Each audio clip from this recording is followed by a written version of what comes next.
थप्पड़ कांड मामले में समरावता गांव के सामने झुक गई भजनलाल सरकार। मदन मोहन राजौर और जनजाति आयोग के सहयोग से सरकार ने ग्रामीणों का मुआवजा किया मंजूर।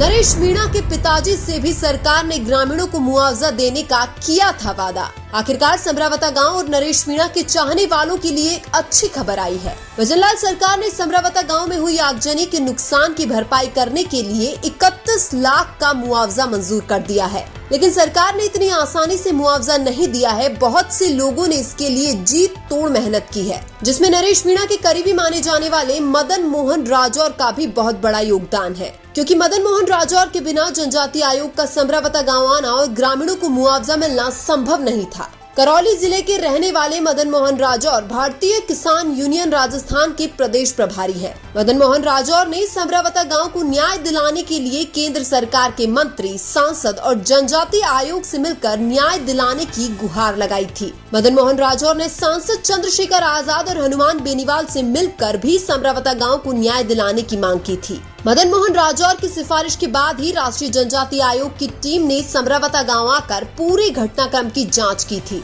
जनजाति आयोग ने पूरी जांच करने के बाद सरकार को आदेश देते हुए ग्रामीणों को मुआवजा देने के लिए 30 दिन का टाइम दिया था, लेकिन सरकार ने बहुत ही जल्दी राष्ट्रीय जनजाति आयोग की बात सुन ली और ग्रामीणों को मुआवजा दे दिया। सरकार ने समरावता घटनाक्रम में घायल 7 लोगों को 1-1 लाख रुपए का मुआवजा देना मंजूर किया है। इसके अलावा 39 लोग जिनके 2 पहिया वाहन टूट गए या जल गए थे, उनको 30-30 हजार रुपए का मुआवजा दिया जाएगा। इसके अलावा 10 लोग जिनके चौपहिया वाहन जल गए या टूट गए, उनको 1-1 लाख रुपए का मुआवजा दिया जाएगा। इसके अलावा जिनके भी घरेलू सामान जल गए हैं, उनको भी 25 हजार रुपए का मुआवजा दिया जाएगा। इसके अलावा जिनके मकान में टूट फूट हुई है, उनको सरकार 50 हजार का मुआवजा देगी। इसके अलावा एक मकान में एलईडी टूट गई थी, उनको भी 25 हजार रुपए का मुआवजा दिया जाएगा। इसके अलावा एक आदमी की बकरी जलकर मर गई थी, उसको भी 25 हजार रुपए का मुआवजा दिया जाएगा। इसके अलावा एक आदमी का 10 ट्रॉली चारा जलकर राख हो गया था, उसको भी 25 हजार रुपए का मुआवजा दिया जाएगा। कुल मिलाकर सरकार द्वारा लगभग 31 लाख रुपए का मुआवजा दिया जाएगा। गृह विभाग के द्वारा मुआवजा मंजूर हो गया है और टोक कलेक्टर सौम्या झा को लेटर भेज दिया है। इसलिए जिनका मुआवजा मंजूर हुआ है, उन सबके अकाउंट में सहायता राशि बहुत ही जल्दी ट्रांसफर कर दी जाएगी। हालांकि जनजाति आयोग ने मुआवजा देने के अलावा सरकार को एसडीएम, कलेक्टर, प्रशासन पर भी कार्यवाही करने का आदेश दिया था, लेकिन सरकार ने अभी तक उनके ऊपर कार्यवाही नहीं की है। लेकिन उम्मीद है बहुत ही जल्दी एसडीएम, कलेक्टर, प्रशासन पर सरकार कार्यवाही करेगी। हालांकि अभी समरावता गांव के पक्ष में यह एक छोटा सा फैसला आया है। इसका मतलब ये बिल्कुल भी नहीं है कि समरावता गांव को न्याय मिल गया है। जब तक एसडीएम, कलेक्टर, प्रशासन पर सरकार कार्यवाही नहीं करेगी, तब तक हम यह नहीं मान सकते कि समरावता गांव को न्याय मिल गया है, क्योंकि सिर्फ छोटा मोटा मुआवजा मिलने से समरावता गांव को न्याय नहीं मिलेगा।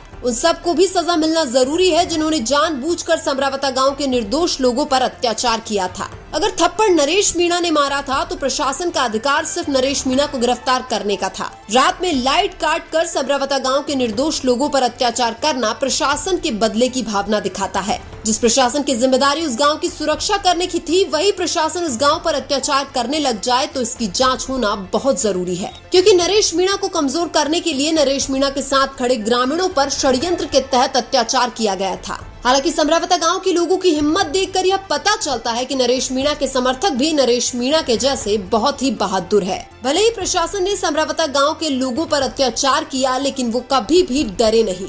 पूरा समरावता गांव नरेश मीणा के लिए मर मिटने को तैयार हो गया था। जिस रात पुलिस ने ग्रामीणों पर अत्याचार किया था, उस वक्त नरेश मीणा भी घायल हो गए थे, लेकिन ग्रामीणों ने ही नरेश मीणा की जान बचाई थी। हालांकि नरेश मीणा गांव छोड़कर भागे नहीं। जिस वक्त नरेश मीणा गिरफ्तार हुए, तब भी वो ग्रामीणों के बीच में ही थे। यानी कि नरेश मीणा ग्रामीणों के प्रति वफादार थे और ग्रामीण नरेश मीणा के प्रति वफादार थे। समरावता गांव के लोगों की जीत तो उसी वक्त फिक्स हो गई थी, जब डराने धमकाने के बाद भी ग्रामीणों ने अपने बयान नहीं बदले। लेकिन आपको क्या लगता है, समरावता गांव के घटनाक्रम में सबसे बड़ा दोषी कौन है? कमेंट करके जरूर बताइए। वीडियो अच्छा लगा तो लाइक कीजिए और हमारे चैनल मीणा की आवाज को सब्सक्राइब कीजिए। धन्यवाद।